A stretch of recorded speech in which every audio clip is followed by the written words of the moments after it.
Salut à tous, c'est Laurent de Bobber Elsass Custom. Alors aujourd'hui on se retrouve dans l'épisode 4, un épisode que moi-même j'attends avec énormément d'impatience, c'est la réalisation du réservoir. Alors c'est un réservoir que j'ai acheté sur le net, un réservoir Peanut générique en acier brut. Bon, déjà premier problème pour commencer, je l'ai fait tomber. Un soir, je l'ai mis en place pour regarder deux, trois petites choses. Il m'a glissé des mains, il est tombé, j'ai fait une énorme bosse dessus. Donc première des choses, on va le débosseler avec différentes techniques. On va voir si ça marche. C'est des choses que j'ai lues sur le net, on verra si ça va fonctionner. Alors stop, cette étape elle s'est plus ou moins bien déroulée, j'ai réussi à redresser le réservoir.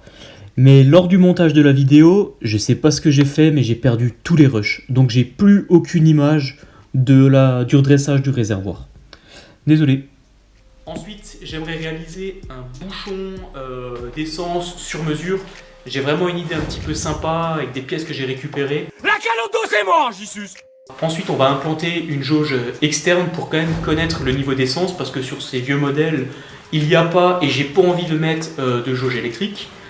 Et ensuite, pour terminer, une fois qu'il est fini, on va faire une protection époxy à l'intérieur de s'oxyde au contact de l'essence. Voilà, donc là, il y a énormément de choses à faire, beaucoup de boulot. C'est parti, let's go.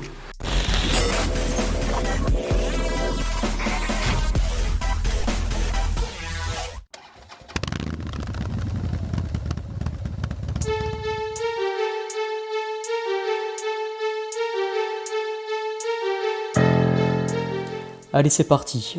Donc pour commencer la customisation du réservoir, je commence avec le bouchon d'essence. Donc pour ça, je suis parti d'un écrou de conduite de gaz que j'avais en stock. J'ai mis une petite plaquette ronde dessus, 6 trous percés, taraudés, et ça donne un bouchon vraiment du plus bel effet.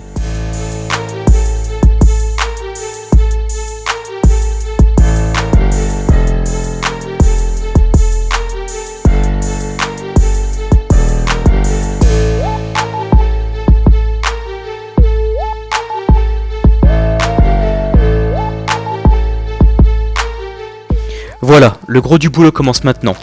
Quand j'ai acheté le réservoir, il y avait un pseudo bouchon plastique vendu avec. Dégueulasse, je ne conserve pas ça. Donc je meule son ancien emplacement pour incorporer un tube fileté au diamètre de mon écrou. Bien sûr, c'est pas le diamètre exact, donc je dois préparer un manchon à partir d'un tube que j'avais en stock.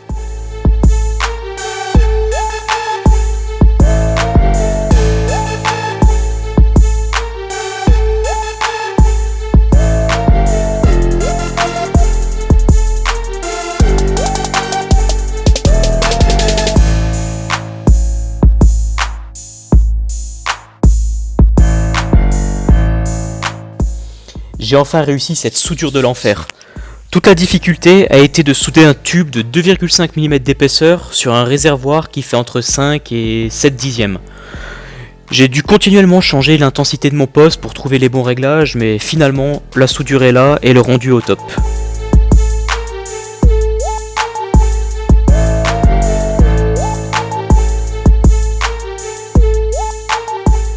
Pour rendre le look de la moto plus agressif, je décide de rehausser le réservoir. Ce qui fait que le tunnel est maintenant trop grand. Je prépare donc une petite plaquette que je soude.